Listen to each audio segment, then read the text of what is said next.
UFC 294 this Saturday from Abu Dhabi. In the main event, Islam Makhachev defends the lightweight championship for the second time against Alexander the Great Volkanovski. What a fight. It is the rematch, obviously, of their fight in February in Australia. Now they will run it back, and my goodness, what a fight it will be in the main event. Again, it is the second fight, champion versus champion. Volkanovski taking the fight on 10 days notice with Charles Oliveira pulling out. You could have not asked for a better replacement. Volkanovski gets a chance to really, in my eyes, cement himself. If he wins this fight, I said it the first time they fought, I will say it again, given the circumstances revolving the second fight, if Alexander Volkanovski beats Islam Makhachev here on Saturday night, he is the greatest fighter of all time. I love John Jones, I love George St. Pierre, Anderson Silva, sure. If Volk wins this fight truly, I think he is the GOAT of mixed martial arts if he can beat Islam Makhachev this Saturday night. Co-main event,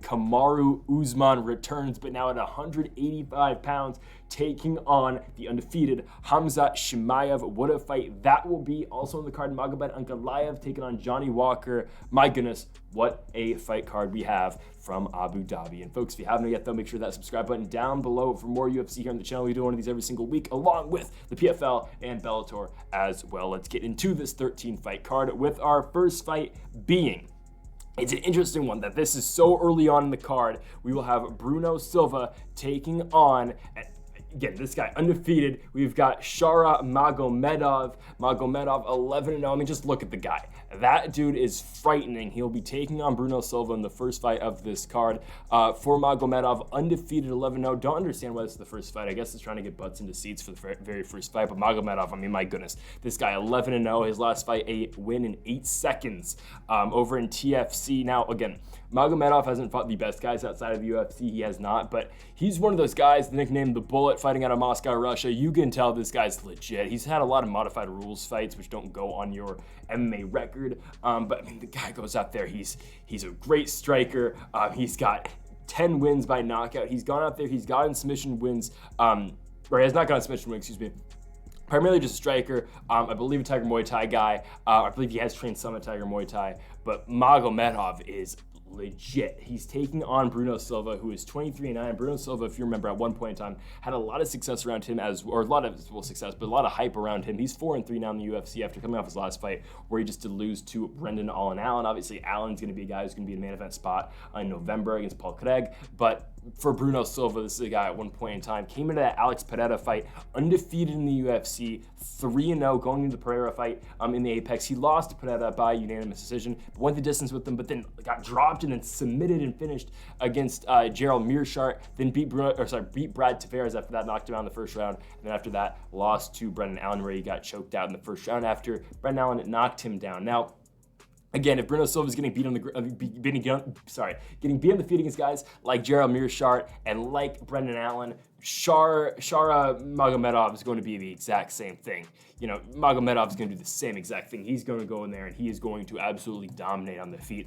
I like Bruno Silva's striking game a lot. Obviously, this is a guy who will not go out there. He will not go out and grapple either, like a guy like Magomedov, and this is the style of fight that normally Bruno Silva would really like. But again, Shara Magomedov or in full, Shara Butin Magomedov is just that good of a striker. He's got that many skills and that many things he can throw at you on the feet, which for me just makes it a very tough fight for Bruno Silva to go out there and win again. It's Silva, who is lost 3 of his last 4 against a guy that a lot of people think and a lot of people like to be in the top 15 very quickly and could be a prominent stay over in the 185-pound division in the top 15. I'm going to take Shara Magomedov to go in there and win his UFC debut, which again is surprising. It's the first fight of the card, but give me Shara Magomedov to beat Bruno Silva. We like him to take this one by first round knockout. Next up, we have got Victoria Dudakova taking on Jin Yu Frey. Jin Yu Frey is another fighter that I'm surprised still in the UFC. We're going to talk about another fighter later on this card, and one Mike Breeden, who I don't think really should be in the UFC still either. But Jin Yu Frey's lost her last 3 fights. I kind of understand more why she's in the UFC than Breeden. She is 2-5, but she has won 2 fights, I guess. She comes in the UFC, loses to Kay Hansen, who's no longer with the promotion. She gets triangle armbarred in the 3rd round of that fight, then comes back, loses a fight by unanimous decision to Loma Luponi, and then after that, beats Gloria De Paula, beats Ashley Yoder, both by decision. We just saw Ashley Yoder get get beat up pretty badly by Emily Ducote in the Apex, then drops the fight to Vanessa Demopoulos, drops the fight to Polyana Viana, and then drops the fight to Elise Reed after that. So a 3-fight losing streak going into this fight for Jinh Yu Frey. She has been beat on the feet most of these fights. Jinh Yu Frey's one saving grace in her fights has been her grappling. She's been able to defend takedowns. She's been able to get takedowns as well. So that's really been Jinh Yu Frey's best quality. But hate to say it, but Jinh Yu Frey is an older 115 pounder. She's 38 years old, normally an atom weight, but obviously the UFC doesn't have a 105-pound division. I feel like they should, honestly. Like, if you're going to can 145, or if you don't know what you're doing with 145, you might as well add a 105 as well if the UFC really wants to be that monopoly, or just they want to have their grip over MMA. I mean, you might as well just add an atom weight too, but they haven't yet. I don't know why. Before Jinh Yu Frey, again, 11-9 professional record. She's lost her last 3. She's been doing well in terms of grappling. Her striking game has left a lot to be desired. Of course, she got knocked down the first round by Polyana Viana. She's been beat on the feet in most of her fights. And again, the Elise Reed fight, Jinh Yu Frey was fighting which was trying to get the fight down in the mat. She does land 3 successful takedowns, has 4 minutes of control, lands a takedown each one of the 3 rounds. However, still loses the fight 2 rounds to 1. She'll be getting the undefeated Russian in Victoria Dudakova in this fight. Dudakova, 24 years old, coming off the win over Estela Nunes in her first fight. However, it's a fight where Nunes had a dislocated elbow, so Dudakova wins it by first round TKO. That's not denying the fact that Dudakova is pretty solid. She won in the Contender Series before that, picking up a win over Maria Silva by unanimous decision, earning her way onto the UFC. Her fights outside the UFC weren't completely against cans either. She was fighting some decent fighters over there, overseas and in Russia. I all around like the game out of what Dudakova can do. However, I think it's an interesting test for her, even though she's a huge favorite in this fight. It's a fight that she's definitely expected to win at minus 395. That's great and all, but I think it's a good test at the same time, because you're going to get a fighter here who, again, Dudakova is supposed to beat Jinh Yu Frey. We're going to take Victoria Dudakova to win the fight. The thing about this one that makes it interesting is Jinh Yu Frey is a very decent grappler in her own right. She can hold her own on the ground. So giving her Dudakova is interesting to see what Dudakova can do. Now, again, if you want to push, if Dudakova is going to get that treatment where you can push her to the moon, she's going to go out there and she will submit Jinh Yu Frey. That's what I'm going to pick. I think Dudakova is at that level, to the point where she can go out there and get a submission against a fighter like Jinh Yu Frey. I think she's going to win it by second round submission. The trouble that Dudakova and the challenge that she will have is getting that fight down there. Sure, again, the jiu-jitsu game is going to be tough as a whole, but in terms of getting that takedown and securing the takedown, that's where I think Dudakova is going to have the most struggle. However, I think she will get it. I think it will take some time, but I think she will go out there and beat Jinh Yu Frey by second round submission. Again, I will believe the hype in the Russian here. She's 24 years old, again, undefeated 7-0. To remain undefeated, that's kind of like an afterthought. It is expected that she will go out there and beat Jinh Yu Frey in this fight. That's for sure. However, it's how she gets it done, how dominant she does look, and that's going to decide basically the amount of hype she's going to have going forward and how much trust the UFC is going to have in her. I, again, think that the UFC I think they'll be impressed with this fight, because I think Dudakova will go out there. And again, she's fighting an 11-9 fighter in Jinh Yu Frey that she is supposed to beat. She's at 97% taken on Tapology compared to Jinh Yu Frey's 3. Again, minus 375, hovering around favorite. She's going to go out there and pick up a submission win in the second round, I think. Again, though, the win is decided. I think Dudakova is going to get it. It's just how she does it. I think she goes out there and picks up a submission in the second round, picking up her biggest win to date. Next up, we have got a fight here between Nathaniel Wood and Muhammad Naimov here in the 145-pound division. For Nathaniel Wood, this is a guy at one point in time had a lot of hype around him, kind of fell off that hype, obviously, after losing to Casey Kenny, but since then, 3 straight wins over the likes of Charles Rosa, Charles Jordan, and Andre Touchy-Fili in his last fight. He will now get Muhammad Naimov in this fight, who is 9-2 and coming off his first win in the UFC, a huge result 4 months ago, knocking out Jamie Mullarkey in the second round to make his way, obviously, or to, I guess, cement himself as a real legit UFC guy, because it was interesting looking at Naimov and his work done before the UFC. It's not great, honestly, right? This is a guy who fought in the Contender Series in 2020. He's a minus 325 favorite against Colin Anglin. He loses to Colin Anglin. And what has Anglin done since beating Muhammad Naimov on the Contender Series? He's lost 4 straight fights. Melzik Bagdasarian, Sean Woodson. He goes to Colorado Combat Club, loses to Edwin Chavez, and then gets knocked out next MMA a month later. That was all in 2022. I don't know if Anglin fights MMA anymore. I don't know if he fights in general anymore. But that was Naimov's first attempt at getting into the UFC. He comes back. He loses the fight in Titan FC after that, but then wins one Titan UFC, wins 2 in Tough Enough, which isn't a promotion that's relatively known for having UFC guys in it. Wins those 2 fights though, then makes his way in the UFC and knocks out Jamie Mullarkey. However, he is in for a tough test as he gets the Prospect, who is 30 years old now. That's his nickname, the Prospect. But fighting out of Great Britain, you of course got Nathaniel Wood, who is 7-2, who again is looking to make that jump, I guess, into the top 15, because it seems like it's a long time coming for the guy. Because again, Nathaniel Wood comes into the UFC. He beats Johnny Eduardo, he beats Andre Ewell, he beats Jose Alberto Quinones. He gets that fight. Now, the UFC will give a lot of these prospects and guys that are making their way up the weight class, they'll give them a guy like John Dodson, a guy who's fought in main events, who's fought for world championships before. It's a fight that Nathaniel Wood is supposed to go out there and win, I believe, in Rio Rancho, New Mexico. He goes out there and he loses. John Dodson lands a big left hook, cracks him in the 3rd round. He loses. Nathaniel Wood comes back, beats John Castaneda, drops a back-and-forth war in the feet at UFC 254 against Casey Kenny, and then it comes back, has won 3 straight since, all by unanimous decision.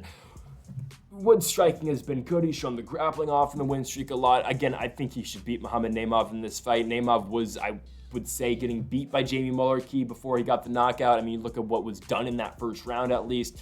Mullarkey wins the round. He outstrikes Naimov. He outgrapples him. Second round, more of the same. Outgrapples him until, of course, the fight's back on the feet. Naimov cracks him, drops him. He wins the fight. Again, I think Wood's the better striker. I think the grappling-wise, it goes to Nathaniel Wood as well. All around, I think Nathaniel Wood is the better fighter, and that's why he should be favored to win this fight, which he is. You're looking at minus 305 for Wood. You're looking at around plus 250-ish for Naimov coming back out of there. I'm going to take Wood to beat Tajikistan's Nathaniel Wood. Nathaniel Wood is going to beat Tajikistan's Muhammad Naimov in this fight. It just makes sense. Again, in terms of grappling and wrestling-wise, I like Nathaniel Wood a lot. In terms of striking, obviously, I'm going to take Nathaniel Wood as well. I think the kicks he's going to be able to pull off are going to be nice here. I think the strikes are going to be good. I think Nathaniel Wood will be the first guy to beat Muhammad Naimov in the UFC. Again, am I all that impressed with Naimov? I'm really not. I think he beat Jamie Mullarkey, who is decent, but not the greatest at the same time. It was a fight that he was losing until he knocked him out. Again, the Colin Anglin loss still does stick out. He won 2 fights in Tough Enough.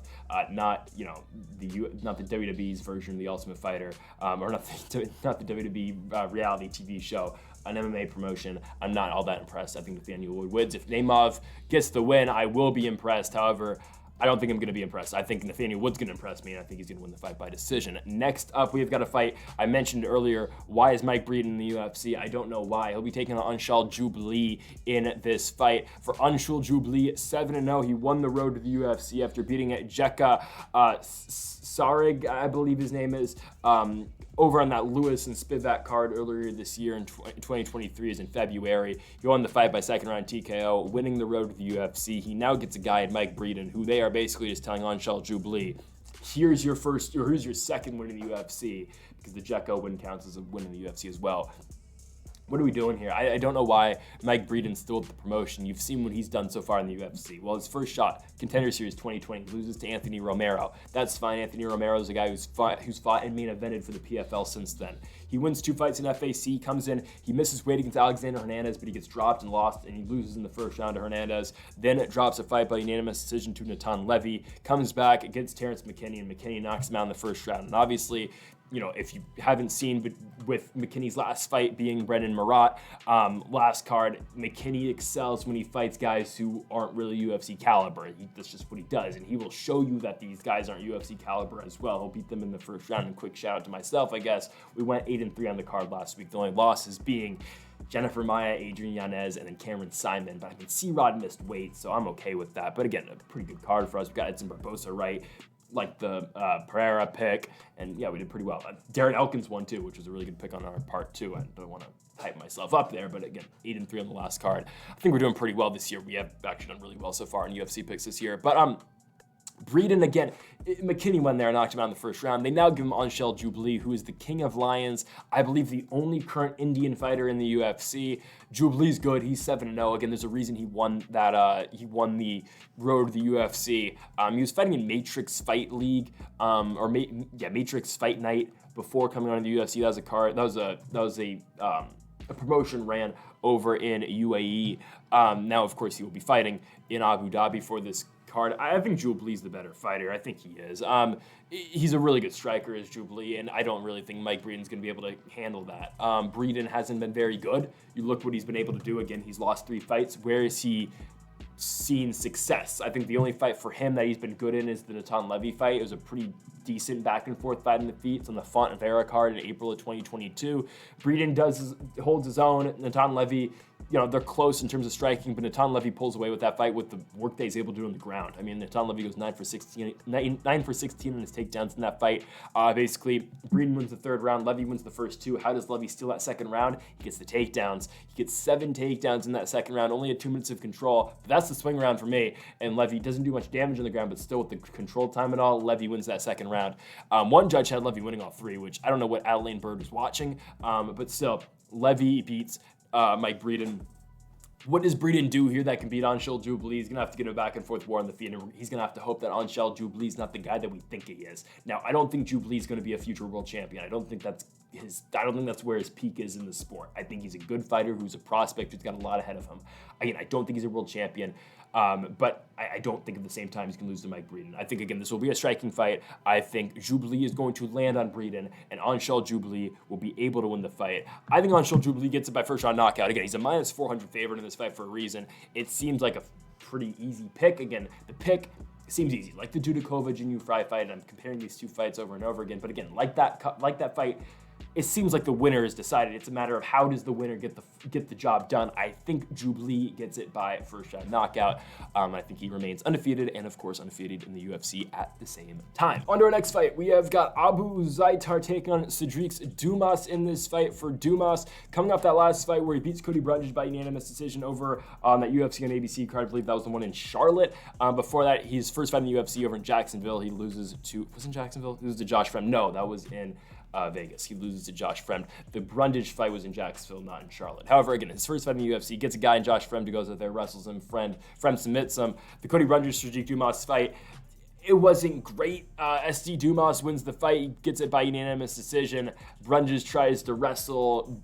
Dumas kind of just does enough. It's not a great fight, but Dumas picks up the win. He'll be taking on Abu Azaitar in this fight. Azaitar is a guy who we have not seen since 2021. Now, he is, his last fight was on the same card with Stipe Miocic last fight, and Stipe Miocic is getting a world title fight in his next fight. But Azaitar is a guy who's 1-1 in the UFC. His first fight being a win over Vitor Miranda. Now, raise your hand if you remember Vitor Miranda in the UFC, because honestly, I don't. It was in 2018. Azaitar beats Miranda. Miranda had 7 fights in the UFC.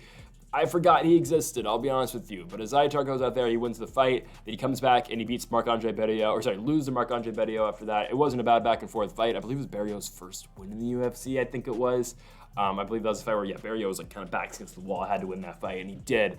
He wins it in the dying moments of the third round. Barriault was on his way to win the fight if he didn't get the finish, because that third round was all Marc-Andre Barriault, 59-7 on the significant strike count for a power bar, Marc-Andre Barriault. Cedric Dumas gets Azaitar in this fight.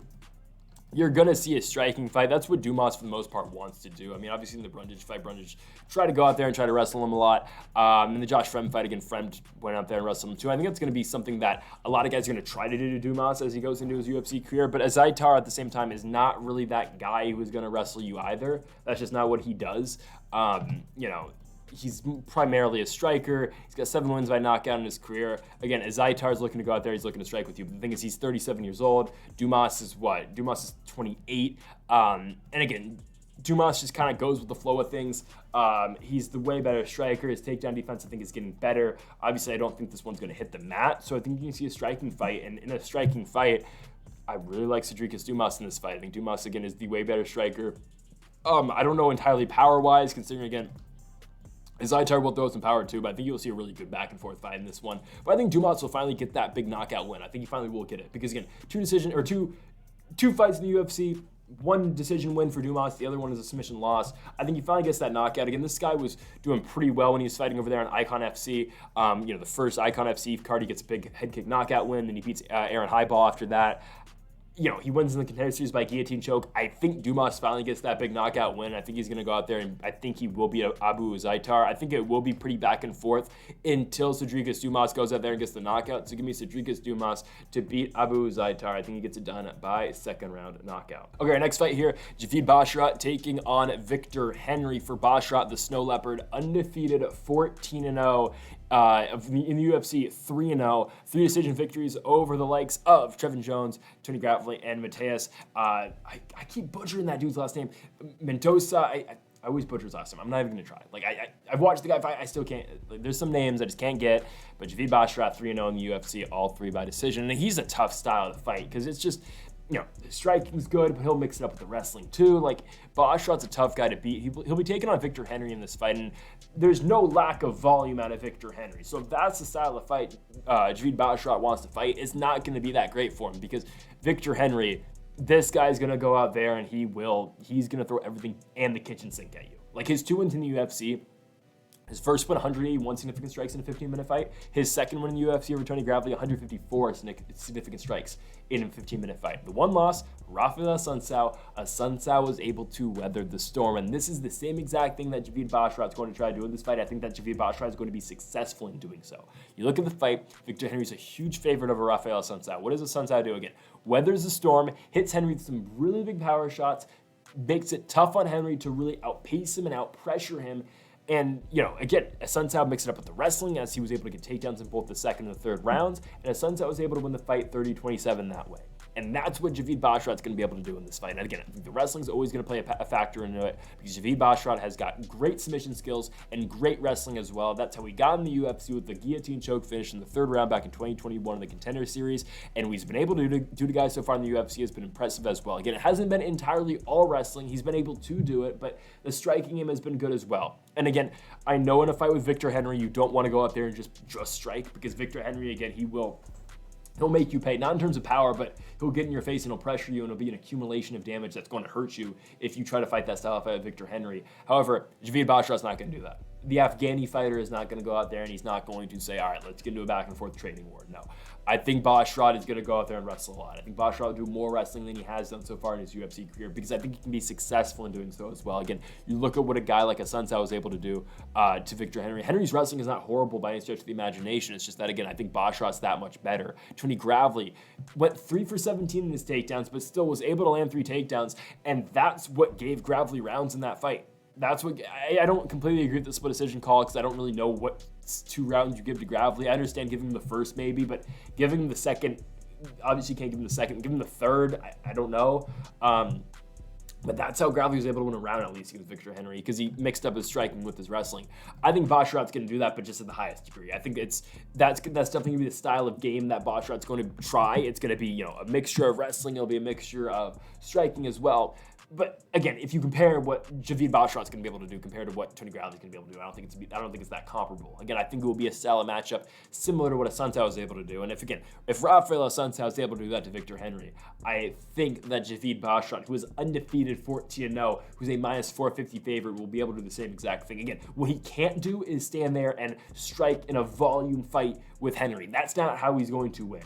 But in a fight where, again, he's able to pick his shots, where he's able to strike, he's able to grapple, he's able to wrestle, it's going to be all Javid Basharat in this fight. Do I think he gets a finish? No. Basharat still's not going to finish in the UFC. I don't think Victor Henry's going to be the guy that he's going to get that first finish against. I know Henry's an older fighter, at least from when he came into the UFC. Henry's 36 now. Obviously, head coach Josh Barnett. But he's 2-1 in the UFC. However, I don't think Basharat will be able to finish a guy like Henry. Henry's never been finished before.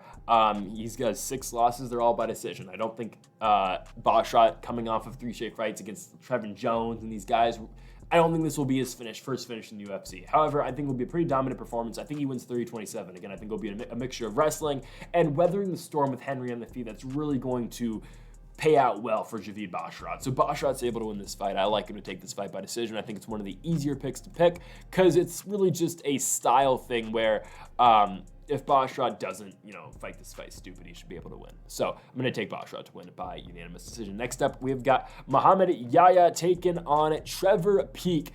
Interesting odds in this one because Muhammad Yahya, 12-3 professionally. He's fought in Bellator before. He's got that one Bellator loss to Gavin Hughes in 2019.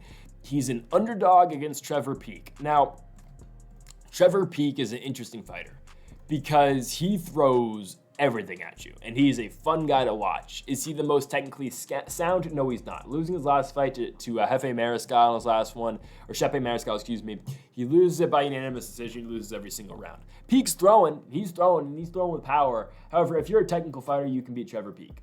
You look at Peek's first fight in the UFC. He wins. He gets the knockout with 1 second to go in the first round. I believe I had the under on that fight, which was like a round and a half.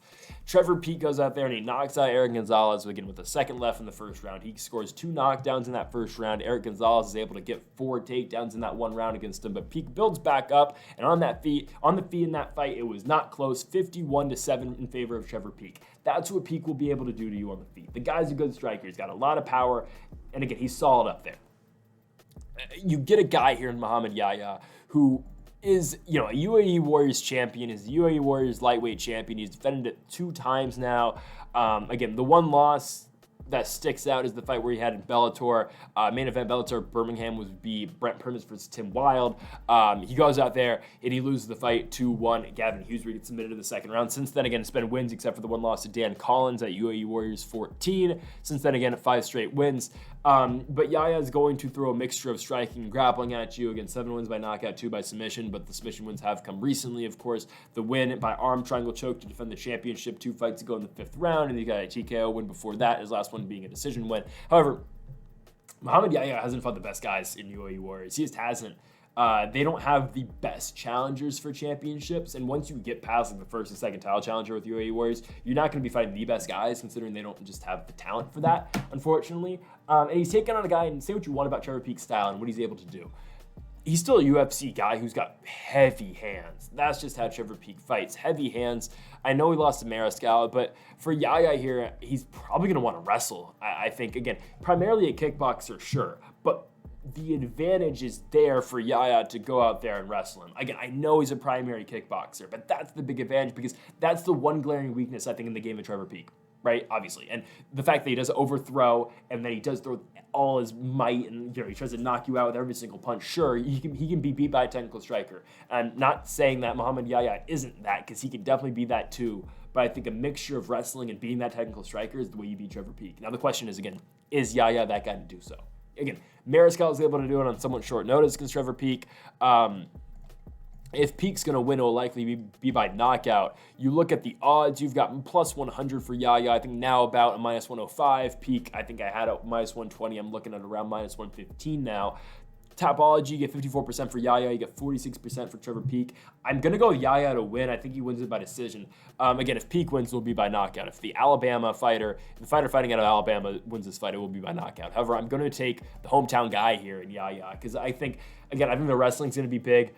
Not that, again, he's a primarily Sambo guy. It's just that if he can just implement a little bit of that, it's going to be huge. And I know, again, that's not how he's going to fight most of his fights in the UFC. But when you're taking on a guy like Peek, who is a power striker, who all he wants to do is knock you out, that's going to play dividends. It is. And I think, again, I'm not saying that's all he's going to do. I think Yahya's going to go out there. I think he's going to strike as well. I think he will.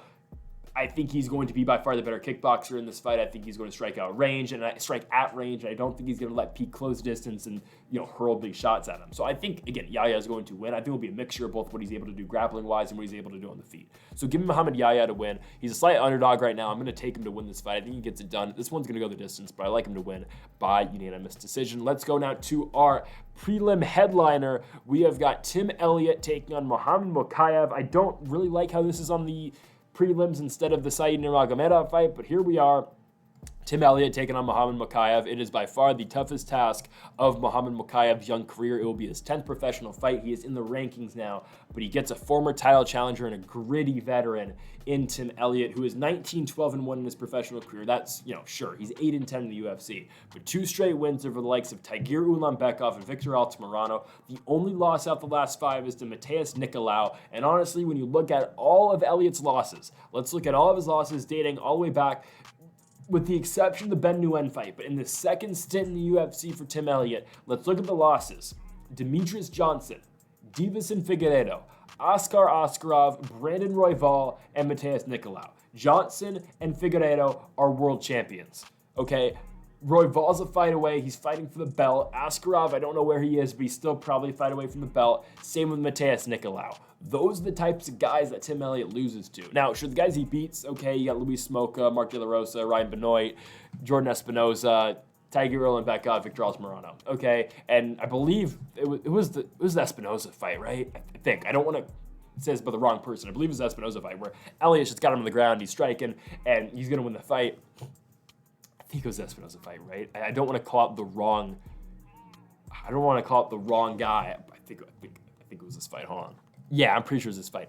Elliott's got Espinoza down. I believe he's striking. He's like, so you like to beat women, huh? And he's like, just like beating his ass, and he's like talking shit about him beating women. It was just funny. I don't know. No, obviously beating women is not funny, but what Tim Elliott said was funny. However, I'm not even gonna get into this. I think that was the Jordan Espinoza fight. I really don't want to call it the wrong guy here, but I think it was the Espinoza fight. I don't know if that was real or not. It might have been. Who knows? Now, obviously, Tim Elliott's had that whole thing, going to the Altamirano fight where his wife cheated on him, and that was a whole mess. Yeah, that was a whole thing. It's just, the thing with Gina Mazzani and who was it? It was Kevin Kroom. That's a whole other thing. But that was the storyline going into Tim Elliott's last fight where he beat Victor Altamirano. He was a dog in that fight, I believe. I took Elliott to win that fight. I think I did. I think I took Tim Elliott. Yeah, I did take Tim Elliott. However, uphill climb definitely in this fight against Muhammad Mokaev. Now, I think Mokaev is somewhat beatable, obviously. He's got the fight against Filo in his last fight where he didn't look like, the world beater. He didn't look like he was, the top of the mountain. He looked good. He won the fight. He wins by third round submission. But Mokaev has had his struggles. He has. Now, again, undefeated still, but he's had his struggles in the Filo fight. He couldn't finish Charles Johnson in the second fight in the UFC, even though Johnson didn't really do much. But this is a real step up. It really is. Tim Elliott's going to be a huge step up for him. It's just a matter of if he can take Elliott down. I think he's going to be able to. Elliott's wrestling is solid in his own right, but Mokaev, again, say what you want about the guy. I think he will get that, you'll get that some with a guy who's, at the level of Mokaev is, because he's on a 33-fight winning streak. I know 22 of those are amateurs, but still, he's won 9 straight professional MMA fights. He's still undefeated. If you count both his amateur and professional days, he's 33-0. I think that's what you'll get with a guy like this. You'll get people saying how he's beatable, which obviously he is. All these guys are beatable. It's just that, you're going to get more, you're going to see more people picking at the game of Muhammad Mokaev because of the success that he has had. However, the guy's 23 years old. That's another thing, too. He's only 23, and he's already at this point where he's getting a top 10 matchup against a former title challenger in Tim Elliott. How does Elliott win? Well, he got to stay off his back. That's going to be the big point for Tim Elliott in this fight. Elliott's going to have to stay off his back. He's going to have to try to strike, but also, you hate to say it, but this is if Tim Elliott's really going to win this fight, he's probably going to have to take down Muhammad Mokaev. That's what he's likely going to have to do. Now, Mokaev has been taken down before. Durden took him down, but took him down straight into a guillotine. That's something that Elliott can't, get hit with as well. Because Elliott has been submitted before by a guillotine choke. The Stevenson Figueiredo fight, he got submitted by a guillotine, and I believe it was the Joey B fight, Benavidez the first time around. No, they didn't fight 2 times. But in Elliott's first run in the UFC, Elliott got submitted by Joey B by a guillotine choke. Elliott taps with his feet. Elliott's been submitted by a guillotine before. It's happened twice. I'm saying if Mokaev does submit him, I think it will be by a guillotine. Because, again, it is somewhat not crucial, but it's a big part of Elliott's game. He's going to have to take risks in this fight against Mokaev. He will have to, because he's a plus 400 underdog, obviously, against a guy who's undefeated. He's going to have to take risks. He'll likely have to shoot for a takedown at some point. If he shoots for a takedown, the neck is going to be there for Muhammad Mokaev to jump on it. And that's how he beat Cody Durden, right? Again, Mokaev has been taken down before. That's one, but that's not really a big one. The other one will be the Malcolm Gordon fight at UFC 280. Again, Abu Dhabi. Gordon goes 1-for-1 in his takedowns. He does shoot him for a takedown in the third round. He does get it. But Mokaev, again, eventually submits him off of that. Submits him with an armbar in the third round. That's why it's so tough fighting a guy like this. Because, sure, you can take him down, but he's got so many submissions off his back, too, because he's such a good wrestler. And, by the way, he's also such a great grappler. Now, Mokaev's striking is not great. He's a developing striker. So that's where Elliott can win as well. But, man, he has to fight off all of those submission and wrestling, takedown attempts that Mokaev will throw at him. I think it's tough. I honestly think it's a tough fight for Elliott because we are trusting that if you pick Elliott, you are trusting that he can stuff takedowns to keep the fight on the feet, and oh, by the way, maybe take Mokaev down as well. I'm not willing to say all that. I think Mokaev wins, and I think Mokaev, like I said, I think he's going to catch him I think he will catch Tim Elliott shooting in the second round, and he will catch him with the guillotine. And I think Mokaev will win his second fight in the UFC by guillotine choke, and I think Elliott is going to be guillotined for the third time in his UFC career. Because again, you leave the neck exposed when you're shooting for a takedown. Elliott, again, I think if he's going to win this fight, he will have to take chances. That is a chance he will have to take. I think Mokaev will capitalize, going to 10-0 in the UFC, 34-0 if you can't count his amateur days, which you don't, but I'll just say it. Mokaev wins, stays undefeated. Now on to the main card. We will kick off the main card with Said Nurmagomedov taking on Munin Gafurov in this fight. For Gafurov, he is coming off of his first fight in the UFC, where he lost to one John Castaneda. And they're now giving him Said Nurmagomedov, who's coming off a loss as well, losing to Jonathan Martinez by unanimous decision. Now, Jonathan Martinez is well on his way to the top 10. He's beat Said Nurmagomedov. He has beat Cub Swanson. He has now beat one Adrian Yanez. That guy is good. Nurmagomedov is coming off a loss to him. But for Munin Gafurov, his last fight being 4 months ago, where he lost the fight by unanimous decision to John Castaneda. This is a guy in Gafurov who also lost in the Contender Series to one Chad Anheliger. And Anheliger now 1-1 in the UFC. He'll be getting a fight against Jose Johnson later on in the Apex in November. But for Gafurov, again, 0-1 in the UFC, lost in the Contender as well. I'm sorry, but this is a fight that really sets up for Said Nurmagomedov to win. It just does. Again, Nurmagomedov, I think his best win in a while was the Jakub Karamov fight. I think Karamov's really good. I don't know why he's out of the UFC. He went to XMMA, picked up a really easy win, but that's a fight that Karamov's winning until, again, Said locks in the guillotine and beats him. I need to see Jakub Karamov in the PFL. That's something that needs to happen. He's fought in the PFL before. He did lose back in 2018 to one Umar Nurmagomedov, but that's something that needs to happen. Karamov needs to go to the PFL. He could really be a name over there, I think, at the bantamweight division. I think that'd be huge. Yeah, that's something they need to do.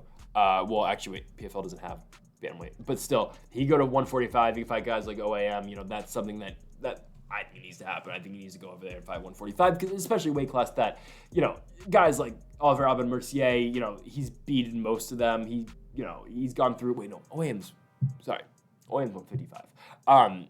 But still, I guess you need to see him in maybe Bellator, but Karamov's a guy who needs to be over there. He needs to be over there. 145, is Pinedo's weight class. It's Jesus Pinedo and Gabriel Braga fighting again. It's a wide open weight class. You got Bubba Jenkins, Chris Wade, Loughnane, but the main event in the title fight at 145 in PFL, is Jesus Pinedo and Gabriel Braga. I think Braga's going to win that fight, but we'll see. Anyways, that's my PFL, ramble for today. Karamov needs to be in a major promotion and not fighting in XMMA. Said Nurmagomedov, though, is really good. And that's, I think, Nurmagomedov's best win is the Jakub Karamov fight. He goes in there and submits him in the second round after getting taken down 5 times. But that's his best win.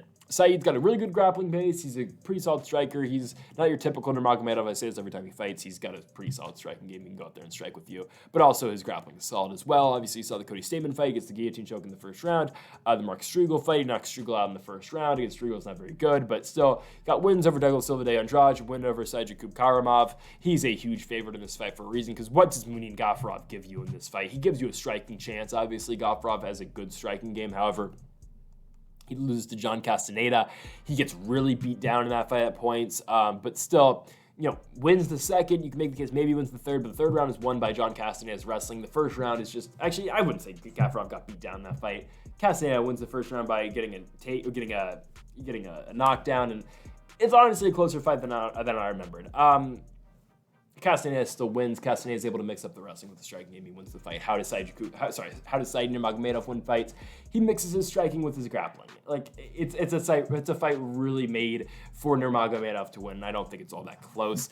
It's a matter of how does Nurmagomedov win. I think he will win by decision. I think it opens up the main card, and I think it won't be the most entertaining fight, but I think Nurmagomedov, again, he will do his thing on the feet against Gafurov. I don't think he's going to be in a spot where Gafurov can knock him out, and he will avoid any potential shot of that happening by wrestling, and I think that's going to be huge, because I don't really think Gafurov can contain Nurmagomedov's wrestling. Again, if John Castaneda is going in there and, holding down Gafurov. I don't think Nurmagomedov is going to have any trouble doing that as well. So give me side Nurmagomedov to win the fight by unanimous decision. On to our next one. We have got Aliskerov taking on Warley Alves. Now, line has shifted a little bit. I believe Alves, there's some money coming on him, but still, this fight isn't all that competitive either. This was originally supposed to be Naimov versus Aliskerov, and we would have a totally different story for that fight. And for Aliskerov, really getting the short end of the stick of all of this. I mean, yes, he does end up with probably the easiest opponent possible, at least with these 3 fights that he's been scheduled for. But man, this is a guy who's once scheduled for the Paulo Costa fight in Salt Lake City. The fight doesn't happen. They both get rescheduled to this card, obviously. Now, Paulo Costa is not fighting. I don't know if the UFC is going to move on from him or not. If they do move on for him, throw him in there with Derek Brunson in the 205 for the PFL. But for Aliskerov, then booked his Naimov. Fight gets canceled. Naimov pulls out. You book him against Warley Alves. Now, it keeps him on a main card of a pay-per-view. Big, Volkanovski and Makhachev are in the main event. Usman, Chimaev are on this card. Sure, there's a lot of eyes on the product here. It's just that he's not getting the name value in the win here. Now, Warley Alves is a guy who does own a win over Colby Covington. It is one of Colby's 3 losses in the UFC, 2 to Usman, 1 to Alves. But that was all the way back in 2015 on a Conor McGregor versus Jose Aldo undercard, and Colby had a broken rib going into that fight. And then he comes back and he loses to Barberena and Usman right after that, does Alves. But Warley Alves is on a 2-fight losing streak. He looked old in the Dalby fight in January in Brazil. He just did. Dalby just really outpaced him for 15 minutes. Jeremiah Wells knocked him out in the second round. He looked really good and probably looked the best since, honestly, that Colby fight where he beat Munir Lazzez in 2021 where he body kicked. Yeah, a liver shot against Lazzez. He beats him. Lazzez was undefeated in the UFC at the time, fighting in Abu Dhabi. That's when Munir Lazzez had some damn hype around him, and now he's 2-2 in the UFC. I don't know what he's up to next, but Alves looked really good in that fight, and he has looked old since then. Let's just be honest. He's only 32. I thought Alves honestly was 38 when I was talking about him. He didn't look great in the Dalby fight, and Dalby's like 38, and Dalby went out there and outpaced him for 3 rounds. Jeremiah Wells knocked him out. Aliskerov will have his way in this fight. And we haven't even talked much about Aliskerov, but his one fight, Prudential Center, UFC 288, Newark, New Jersey, goes out there and knocks out Phil Hawes in the first round. Now, Phil Hawes was in the corner of Dylan Dennis this weekend. But yeah, Aliskerov went in there and, landed a huge shot, knocked him out. There's no denying the power that Aliskerov has. You will bring up his fight against Khamzat Chimaev. It is his only loss, and I think it is his claim to fame is that he gave Chimaev his toughest fight. Now, it ended in a Chimaev knockout in 2.5 minutes, but still, Aliskerov pushed him. Aliskerov put some damage into Chimaev. Chimaev wins the fight, sure, but Aliskerov holds his own in that fight. Now you get Aliskerov versus Warley Alves. It won't be competitive. Aliskerov will go out there and knock him out in the first round. Again, if Jeremiah Wells is doing that, and if Nicholas Dalby's outpacing Warley Alves, Warley Alves on less than 14 days' notice is not going out there and beating Aliskerov. Aliskerov has top 5 and top 10 potential. I don't think it's going to be completely showcased here because of the strength of an opponent, but I still think Aliskerov wins, and he looks good doing so. Give me Aliskerov to beat Warley Alves. He'll get it done by first-round knockout. On to our next one. Not that one yet, but here we go. We have Magomedov Ankalaev taking on Johnny Walker. Now, the last time we saw Magomedov Ankalaev, it was his title fight against Jan Blachowicz, and my goodness, how different is that weight class if the judges give Ankalaev that scorecard? I am not against the draw in that fight. I thought I personally had it for Ankalaev, but I was not against the draw that they gave in that fight. They gave Blachowicz 3 rounds. I was not against that. Now, again, personally, I thought Ankalaev was the new champion. But man, they give it a draw. And Ankalaev, don't forget, looked very beatable on the feet those first 3 rounds, the 3 rounds that he loses. Blachowicz does a really good job kicking his legs out, and Blachowicz does a really good job early in that fight. Obviously, the last 2 rounds, the championship rounds, were shutouts. They weren't close. But Blachowicz does a really good job striking with Ankalaev early in that fight. And I think that's something that Johnny Walker will have some success in as well. Johnny Walker, say what you want. The guy he's been up and down. After the Jamal Hill fight, after he lost 4 out of his last 5, I was like, it's over for him. Well, he's won 3 straight against Kutelaba, Craig, and Anthony Smith, and now he's in a fight where if he wins, he's likely getting the winner of Pereira and Yuri Prochazka. This is what's next for the new champion, because Jamal Hill will not be back in time to fight the first title defense. I think he'll be back to the second title defense, whoever can get out this 4-man gauntlet. But yeah, I think this is a number one contenders fight. For all intents and purposes, this is a number one contenders fight between Magomed Ankalaev and Johnny Walker. And it's a good number one contenders fight, too. Because Ankalaev, again, was a scorecard away from being the world champion. And how do things change if Ankalaev wins that fight? Jamal Hill never becomes champion. It's likely Ankalaev versus Glover Teixeira next. Hill never becomes champ. Hill never gets that real, leap up. Prochazka comes back. Hill probably never gets the shot. Hill never gets injured. Where is, Alex Pereira at this point? Because Glover Teixeira would have fought Ankalaev. How does that fight go? I think likely Ankalaev wins, considering Teixeira did look kind of old in that January fight. However, was that just Jamal Hill being good? Because we haven't seen Jamal Hill since the Glover Teixeira fight. I don't know. The light heavyweight division is so complicated right now, and the complicatedness started with the Prochazka injury, but then it continued with Ankalaev and Blachowicz going to a draw, and then Jamal Hill getting injured and not in a basketball game.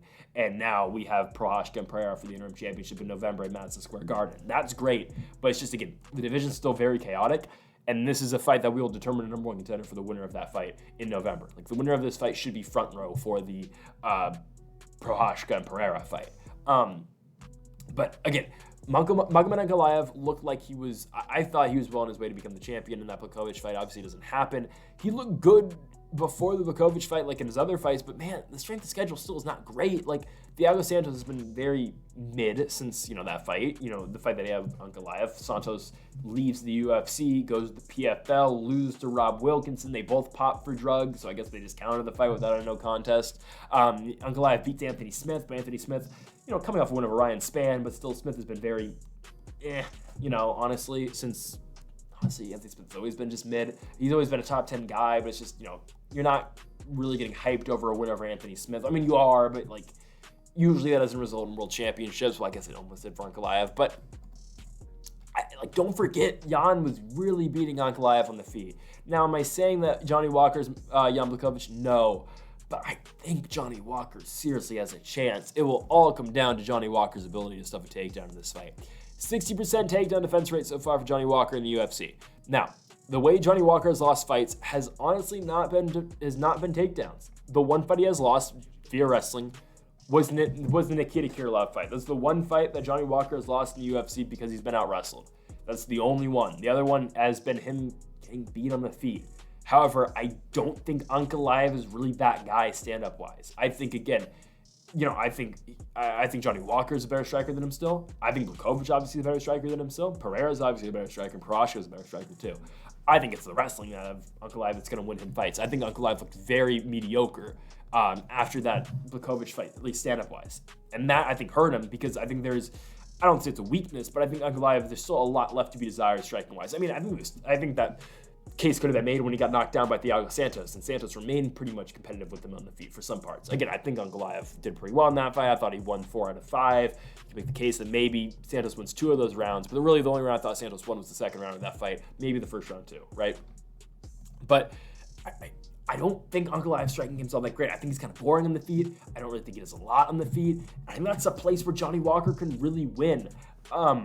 And so it's just a matter of, can Ankalaev take him down? And again, the only time Johnny Walker has completely lost a fight because he's been out wrestled is the Nikita Krylov fight. The other fights, he loses to a wrestler in Corey Anderson, but he gets knocked out. Thiago Santos kind of out-strikes him in a boring 5-for-5 rounds in the Apex. Looked like a sparring match. And Johnny Walker gets knocked out by Jamal Hill. Okay. I think still Walker's a better striker than Magomed Ankalaev. And hear me out. I'm taking Johnny Walker to beat Magomed Ankalaev. I am. I'm taking the upset. I'm taking Johnny Walker, who is currently a plus 270 dog. Give me the underdog in Johnny Walker to knock out and finish Magomed Ankalaev in the second round. I know it was the leg kicks that really paid off for Jan Blachowicz. Okay, fine. I'm hoping the SBG Ireland guys can pick up on that and at least implement a little bit of that into the game of Johnny Walker and not just be a headhunter entirely. I know Walker was throwing leg kicks against Anthony Smith, which is great. He's got to do the same thing against Ankalaev. Same exact thing he's got to do to him. Johnny Walker's big. He's 6'6". Ankalaev 6'3". He's the bigger guy going into this fight. I can't believe I'm saying this, but I think Johnny Walker will break Ankalaev on the feet, and as long as he can stuff the takedowns, which I am trusting he can do, I think Johnny Walker wins the fight. And believe it or not, Johnny Walker is going to be in a world championship fight next. Whether it be against Yuri Prochazka or Alex Pereira next, I don't know. I don't think he wins either of those fights. But I think matchup-wise, I think he beats Magomedov and Ankalaev. Give me Johnny Walker to win this one by second round knockout. Okay, co-main event.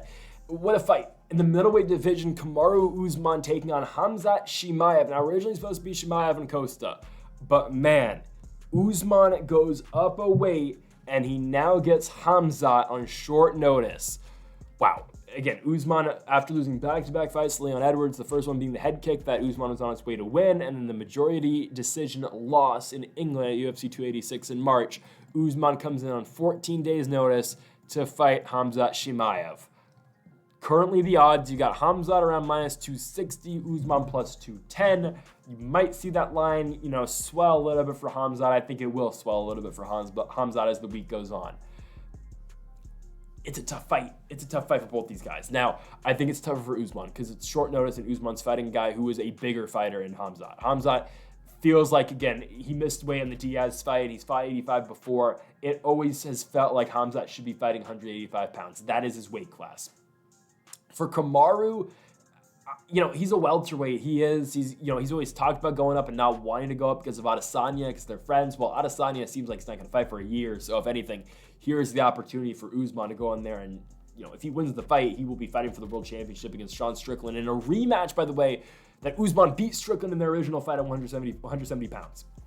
Right? So that sets up for a rematch. If Usman can beat Chimaev, that sets up for a rematch that Usman will get a championship fight against a guy he's already beat at 170, but now at 185 against Sean Strickland. They are saying the winner of this fight is fighting for the world championship. Personally, I don't like it. I think Duplessis should be fighting for the belt. For the longest time, it was always beat Robert Whittaker, you get a title fight. It was the stakes for Jared Cannonier, who eventually got a title shot. It was the stakes for Marvin Vettori, who again had beat, it wasn't completely the stakes for him, but still. Vettori got a shot to beat Whittaker, didn't beat him. Kelvin Gastelum got that shot, didn't beat him.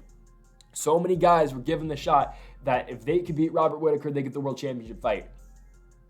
Dricus Duplessis given the same exact thing. He beats him. They say, Dricus, you can fight in 4 weeks against the best fighter in the world, Israel Adesanya. He says no. He gets punished. Strickland beats Izzy. Strickland versus Duplessis should be next. It's not. And now it's Usman versus Chimaev. Now, what does Duplessis do? I think we're thinking it's going to be him and Adesanya, but if Adesanya really doesn't fight for another year, I guess Duplessis is just going to wait.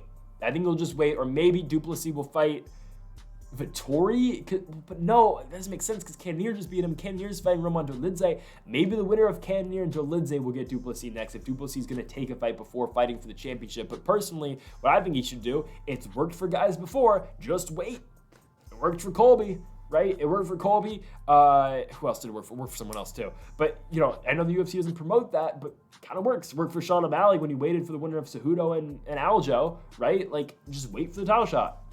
And eventually you'll get it.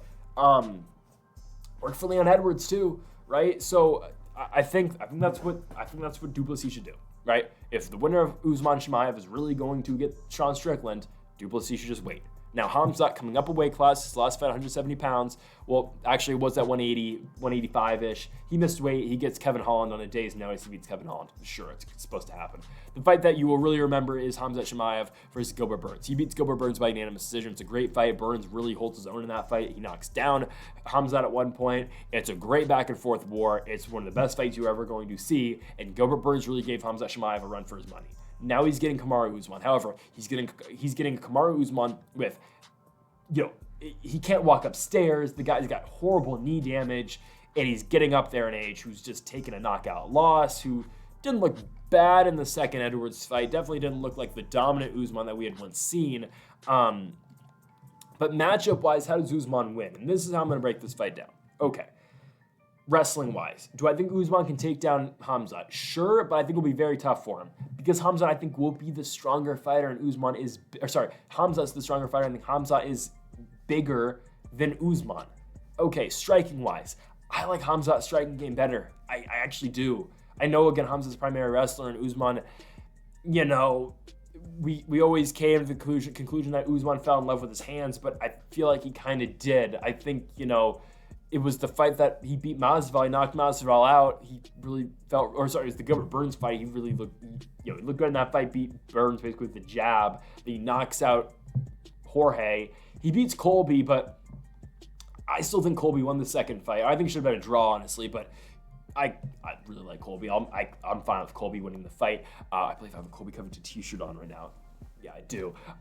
However, I think I think Colby won 3-4-5 in that fight. I think Colby outstruck Usman in the last 3 rounds of that fight. So there's something with that. And then again, Usman gets knocked out by Edwards. He was losing the striking exchanges in the second fight against Leon. He had his most success in terms of the wrestling. So does he outstrike Chimaev? I honestly think he doesn't. I think Chimaev is going to be able to outstrike Usman in this fight. Wrestling-wise, I think Khamzat beats him. I know Usman's a great wrestler, but that's at 170. Now he's at 185. I think it's a bigger Khamzat Chimaev. I honestly think Chimaev's able to go out there and out-wrestle him. I think he's going to be able to, because I don't think, again, I think Chimaev will be able to take him down. And what does Usman do? Usman doesn't throw up submissions. So it's not like that's going to be able to happen. I think Chimaev's going to be able to keep Usman down, and not much is going to be able to happen. You know, I think Chimaev's going to have really good opportunities where he's able to just hold him down, and when the fight gets back up to the feet, then that's where Chimaev does his damage in terms of striking. Where's Usman's chin at? I don't know. Again, the second Edwards fight, he gets knocked out. Third one, 7 months ago. It's not, you know, it was in March. That's why he brought the 3, but it's, you know, it's a while ago. That's fine. I think Khamzat wins. I'm taking Khamzat. I'm taking Khamzat Chimaev to beat Kamaru Usman. I think he goes out there, and I think Khamzat is actually going to get a finish. I'm taking Khamzat Chimaev to win by second round knockout. Yeah, I am. I think Khamzat picks up the biggest win to date. I think it will be, I don't think Usman's going to be able to take him down, and if he does, I think Chimaev's going to be able to pop back up to his feet. I think Chimaev's the more physical fighter. I think he's the stronger fighter.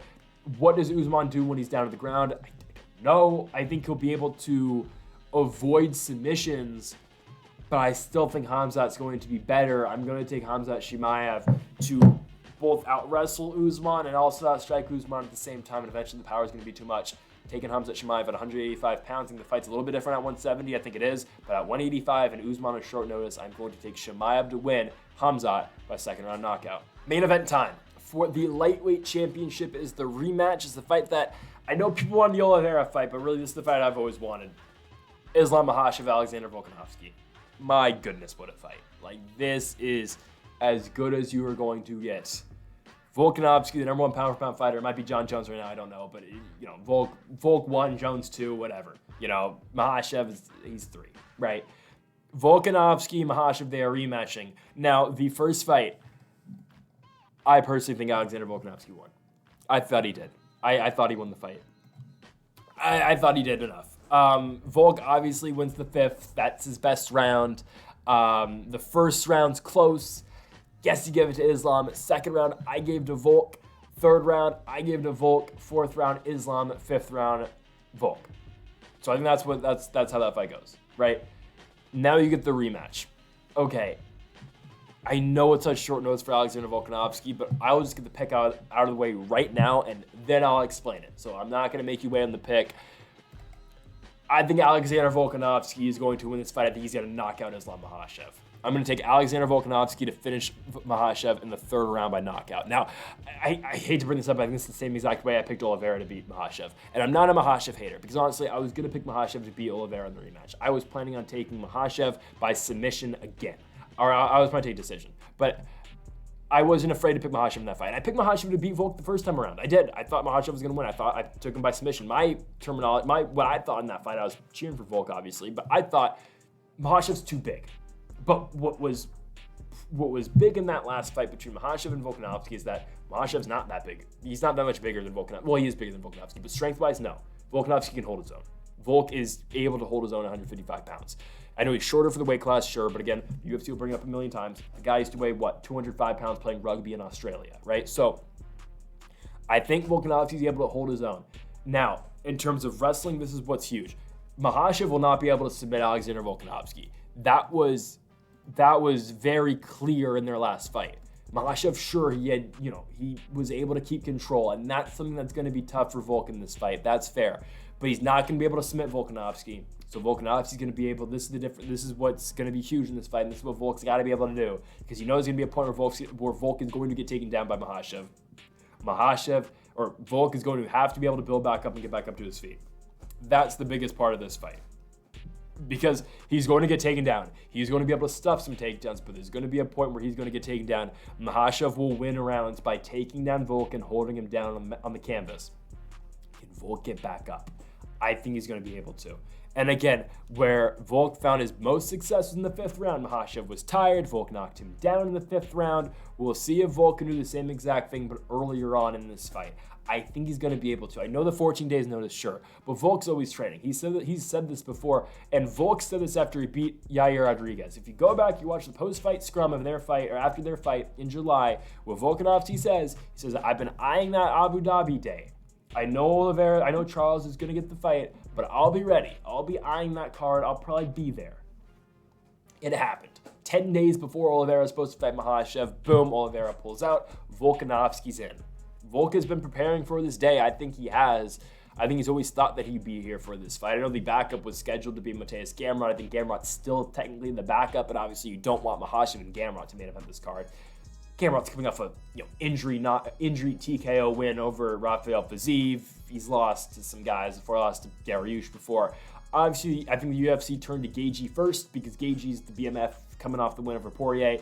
I didn't think Gaethje was going to accept that regardless of weight or not. Obviously, the reason that came out, Gaethje said he couldn't make weight on short notice, sure. And the real reason is, well, that's part of the reason. The other reason is this is likely Gaethje's last shot for the belt. He's not going to risk that on 10 days' notice. He's going to get a full camp over there in Colorado with Trevor Whitman. He's not going to take this fight on 10 days' notice. Something that he did with the Ferguson fight the first time when he won the interim belt. But that was his first crack at the belt. This is his third and likely his last. He's not going to waste it on this. And I think Gaethje might be next up. I think, but again, you're gonna have a line of guys waiting now at 55 because you're gonna have, I think, Charles. But honestly, I'm gonna be honest. I think the UFC is gonna skip Charles, and they're gonna give Gaethje the next shot. They're not gonna appreciate Charles getting a cut in the 5th round of his training camp, shoot the box. I don't think they're going to appreciate that. I honestly think they're going to make Charles fight again. I think they're going to. I think they're going to make Charles, I don't know who, but they'll make Charles fight somebody. I think they're going to give Gaethje the winner of this fight. And I think Charles is going to have to win another one to get a title shot. I don't know who that is. Maybe it's Mateusz Gamrot, and if you're a Charles guy, you're thinking, okay, easy money. I think that is easy money for Charles, but I think they will likely have Charles fight like on an undercard, or not undercard, on a co-main event of a pay-per-view against Mateusz Gamrot to make him go get that title shot. But I think the winner of this fight will honestly be fighting Justin Gaethje. However, back to the pick. I'm taking Volk. Again, Volk's the best pound-for-pound fighter in the world. I love Jon Jones, even though he's a terrible guy outside the cage. I still like Jon Jones. I've always liked Jon Jones. I've been watching the guy since he's 21 years old. I've always liked Jon Jones, regardless of what dumb shit he does outside of the octagon. But Volkanovski is still the number one pound-for-pound guy. You saw what he's able to do Yair. When he turns it on in that 3rd round, he blitzes him, right hook, boom, takes him down, it's over on the ground. It was so smooth. It was one of the best, endings to a fight that I've seen just from a technical basis. Again, I thought he beat Islam. You see what he's been able to do to dominate Max Holloway, and damn, he might fight Max Holloway again, because Max is probably going to get the Elliott to Poirier fight in January if Volk's not ready to turn it around for Toronto in January. I just don't think Islam's able to keep up with the striking game of Volk. That's clear. We've seen that before. Makhachev's striking game is not on the level of Alexander Volkanovski's. And in terms of wrestling, I think Alexander Volkanovski is able to hold his own. I don't think Makhachev's able to control him. I think he's able to get him down at some points, but I think Volk's able to get back up. I think Volk is going to stuff a lot of those takedowns. And Volk is going to make Islam Makhachev's life a living hell. I don't think Makhachev won the last fight. And I think Volk is going to not even let it go the full 25 and go to the scorecards this time. I think Volk is going to go out there and I think Volk's going to knock him out. 3rd round, Volkanovski's going to finish him. I think what Volk needed at the end of that 5th round is going to be the 3rd round. It's going to be early in the 3rd round. And I think Volkanovski, again, is going to find that shot. He's going to put down Makhachev. Makhachev will be out of things to do because he's not going to be able to take down Volkanovski. I think Volk's going to find that takedown. And Alexander Volkanovski will become the double champ, 145, 155. And the guy that he is, he'll probably try to fight the Poirier in January too because he doesn't want to fight Max Holloway again. Not because he can't beat him, just because why do we need a 4th fight? Volk's going to become a double champ, and Alexander Volkanovski is going to solidify himself as the greatest fighter of all time this Saturday night in Abu Dhabi or Saturday afternoon in the States. Give me Alexander the Great Volkanovski to win by 3rd round knockout. So, folks, thank you all for watching our UFC 294 predictions here on the channel with Alexander Volkanovski and Islam Makhachev in the main event. We'll be back, unfortunately, not next week because there is no UFC card next week because it is Tyson Fury and Francis Ngannou. That's not the reason they're not having a card. Maybe I'll do a fight prediction for Ngannou and Fury. I might as well do one. And then after that, I'll be back for UFC Sao Paulo, Brazil in the main event. Jailton Almeida taking on Derek Lewis in the heavyweight division. But folks, thank you for watching. Make sure that subscribe button down below for more. And Mamba, forever.